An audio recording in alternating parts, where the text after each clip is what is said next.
Hello everyone, welcome back to my channel. Myself Yogita Mishra.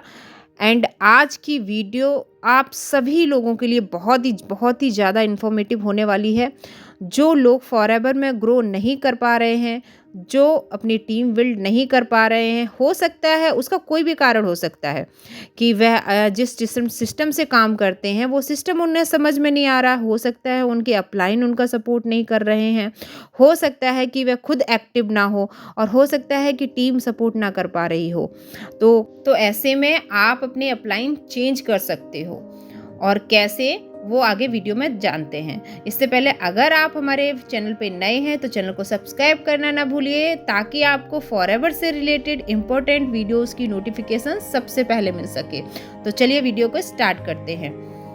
तो guys, शायद आपको पता हो कि आपने अगर फॉरएवर में आईडी बनाई है, अगर आईडी बन गई है और आपने बिलिंग कर दी है, तो आप उसमें दोबारा आईडी नहीं बना सकते।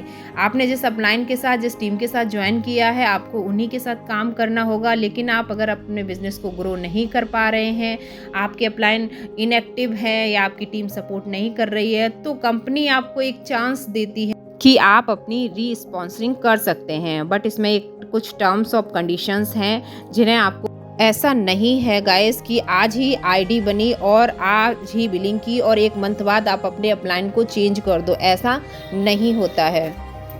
कुछ रूल और रेगुलेशंस हैं जिसको आगे मैं आपको बताऊं कि सिचुएशन में आप अपने अपलाइन को चेंज कर सकते हो। इसके लिए दो सिचुएशन क्रिएट होती हैं। नंबर पहली कि अगर आपने 2cc कर लिया है, और दूसरी अगर आपने 2cc नहीं किया है। मतलब अगर आपने 1500, 1800, 2000, 5000, 10,000 की बिलिंग की है, यानी कि अभी आप प्रेफर्ड कस्टमर ही हो, अभी तो दोनों सिचुएशन में अलग अलग टाइम पर री-स्पॉन्सर कर सकते हैं। अब सबसे पहले बात करते हैं कि अगर आपने 2cc नहीं किया है, आपकी 1800, 2000, 10,000 से बिलिंग हुई है, तो मतलब अभी आप प्रेफर्ड कस्टमर ही हो। तो आपकी जब से बिलिंग हुई है उससे लेकर 6 महीने तक इनएक्टिव रहना होगा। उस आईडी पर इनएक्टिव होने का मतलब है अगले आने वाले 6 महीने तक आप अपनी आईडी पर कोई भी प्रोडक्ट परचेज नहीं कर सकते हैं। दूसरा है कि आप आने वाले 6 महीने तक कोई भी टीम नहीं बना सकते हैं। या जब आप टोटली इनएक्टिव होते हो, आप प्रोडक्ट नहीं खरीदते, आप किसी को ज्वाइन नहीं कराते, तो कंपनी आपको री स्पॉन्सरिंग का मौका देती है। जैसे एग्जाम्पल से समझते हैं, जैसे आपने 30 मई को आईडी बनाई और उस पर कुछ बिलिंग कर ली, तो इस केस में आपको टोटली इनएक्टिव रहना है। अगर आपको अपना रिस्पॉन्सर चेंज करना है, तो आप 30 नवंबर के बाद अपनी आईडी एलिजिबल होगी रिस्पॉन्सरिंग के लिए। बट अगर मान लो आपने 30 नवंबर को आईडी बनाई थी, बिलिंग किया था, आगे चलकर अगस्त में, सितंबर में कोई प्रोडक्ट परचेज कर लिया, बिलिंग कर दी, तो उसी डेट से अगले आने वाले 6 महीने तक आपको कोई भी बिलिंग नहीं करनी है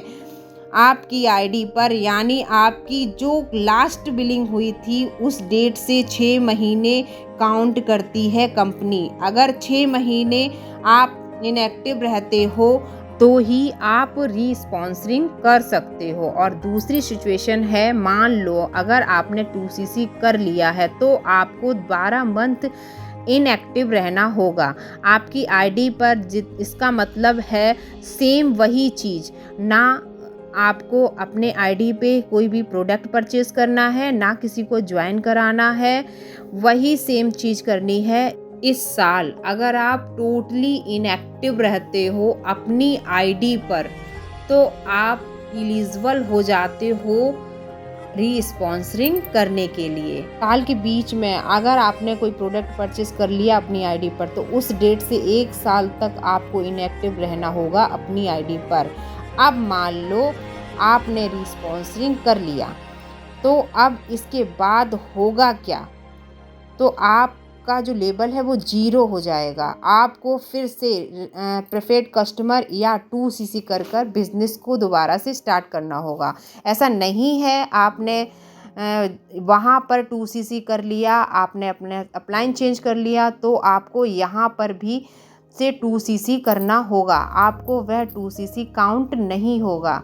बस इस केस में आपको क्या करना है, आईडी सेम ही रहेगी। अगर आप अपनी आईडी बनाते हो तो ये कंपनी की नज़र में इनलीगल होगा। और दूसरी चीज़, अगर आपने वहाँ कोई टीम क्रिएट की है तो उस बिजनेस पार्टनर को इस टीम में नहीं ला सकते। वहाँ का जो एक्टिव अपलाइन होगा वह उसका अपलाइन होगा, आप उसके अपलाइन नहीं होगे।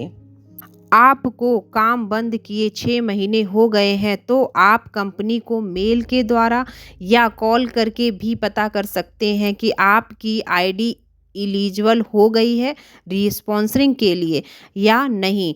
फिर कंपनी मेल के थ्रू आपको आगे गाइड करेगी। तो अगर आपको मेरी वीडियो नॉलेजेबल लगी हो तो वीडियो को लाइक और शेयर करना ना भूलिए। और हाँ, अगर फॉरएवर से रिलेटेड अच्छी जानकारी के लिए मेरे चैनल को सब्सक्राइब करना ना भूलिए, ताकि आपको फॉरएवर से रिलेटेड इम्पोर्टेंट वीडियोस की नोटिफिकेशन सबसे पहले मिल सके और फ्यूचर में कहीं ना कहीं आपकी हेल्प हो सके। Thank you for watching this video. Bye bye guys.